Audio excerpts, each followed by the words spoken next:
ఈ రోజుల్లో మంచికి ఏమాత్రం రోజులు లేవు అంటూ ప్రజలపై ఘాటుగా స్పందిస్తూ నిఖిల్ విన్నర్ అవడంపై రియాక్ట్ అవుతూ వచ్చేసిన కావ్యశ్రీ. అయితే నిఖిల్, కావ్యశ్రీ ఈ పేరుకి ఎంతలా క్రేజ్ ఉందో మనం ప్రత్యేకంగా మాట్లాడుకోవాల్సిన లేదు, తెలిసిందే.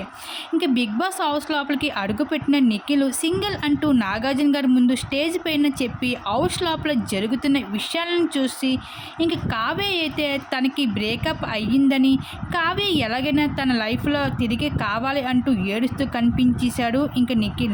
అలాగే ఇంకా సోనియా నామినేషన్ తర్వాత ఫైనల్గా ఎలిమినేషన్ అయ్యి మళ్ళీ వచ్చిన నామినేషన్ తర్వాత ఇంకా అవన్నీ చూసిన కావ్య అయితే నిఖిల్పై ఎగనిస్ట్గా అయితే కామెంట్ పెడుతూ కనిపించేసింది. ఇంకా నిఖిల్ అయితే తను ఏదైతే చూపిస్తున్నాడో అది నిజం కాదు అంటూ కావ్యశ్రీ కొన్ని పోస్టులు కూడా పెట్టి సోషల్ మీడియా వేదికగా నిఖిల్తో ఉన్న ఫొటోస్ అన్నీ కూడా సోషల్ మీడియాలో డిలీట్ చేసుకుంటూ వచ్చింది కావ్య.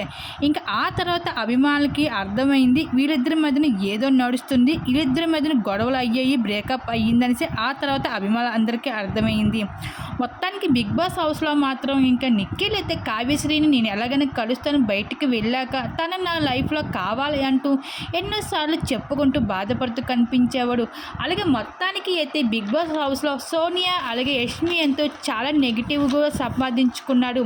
ఇంకా ఏదైతే ఏమైంది చివరికి అయితే తన విజయాన్ని సాధించుకొని బిగ్ బాస్ సీజన్ 8కి అయితే విన్నర్ అవ్వడం జరిగింది. మొత్తానికి ఎన్ని నెగిటివిటీ వచ్చినా సరే మొత్తానికి విన్నర్ అయ్యాడు.